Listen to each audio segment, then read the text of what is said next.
I remember the day that I prayed the salvation prayer like it was yesterday. I was 4 years old. I left Sunday night church down in Through Parade at DY, drove myself home. No.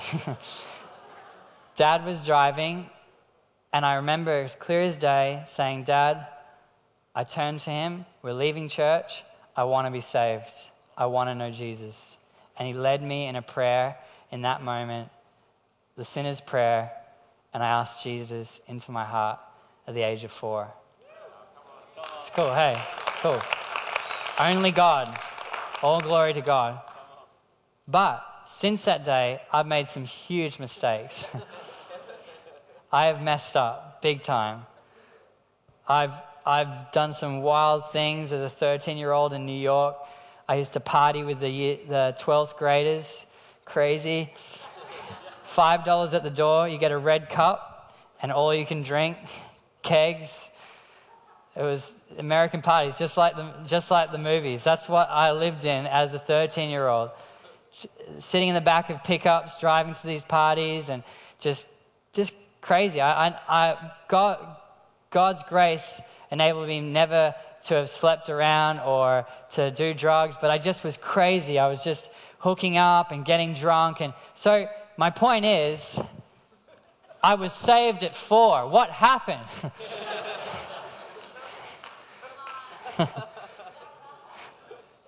Maybe salvation was not an event, but a trip to the safety of righteousness. And my whole life is now a story of that journey based on the gospel of God only through the grace of Jesus Christ. You know why I'm unashamed of it? Because it is the only way I'm going to be saved. I'm not ashamed to speak to someone on the airplane about the only way they're going to be saved. If God comes up in a conversation, I'm not going to avoid that. If I'm seeing someone at the cafe and they're saying, "What are you doing tonight?" "Oh, I'm going to Awakening. Do you want to come?" And they come. I'm not ashamed to ask someone to meet Jesus Christ, the only thing that is ever going to save their life from eternal damnation. Jesus Christ, lover of my soul.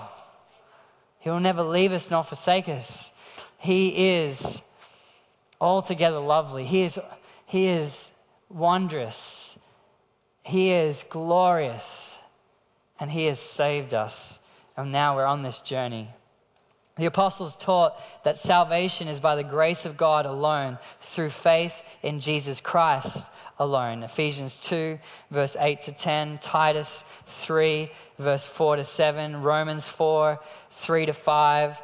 You'll get the notes at the end of tonight. You can go through it with your Connect group. Romans 10, 5, verse 13. They were uncompromising in this message and condemned all attempts by others to add anything to it. The Apostle Paul taught that belief in any other gospel that was a different gospel brought the condemnation of God rather than salvation.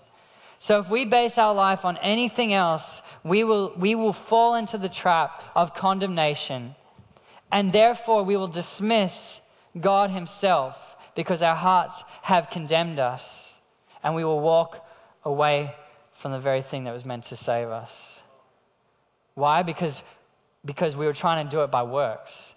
But when works doesn't work anymore, and you're burnt out, and you're still not feeling closer to God, what do? You walk away from the answer. That's what you do, because it didn't work.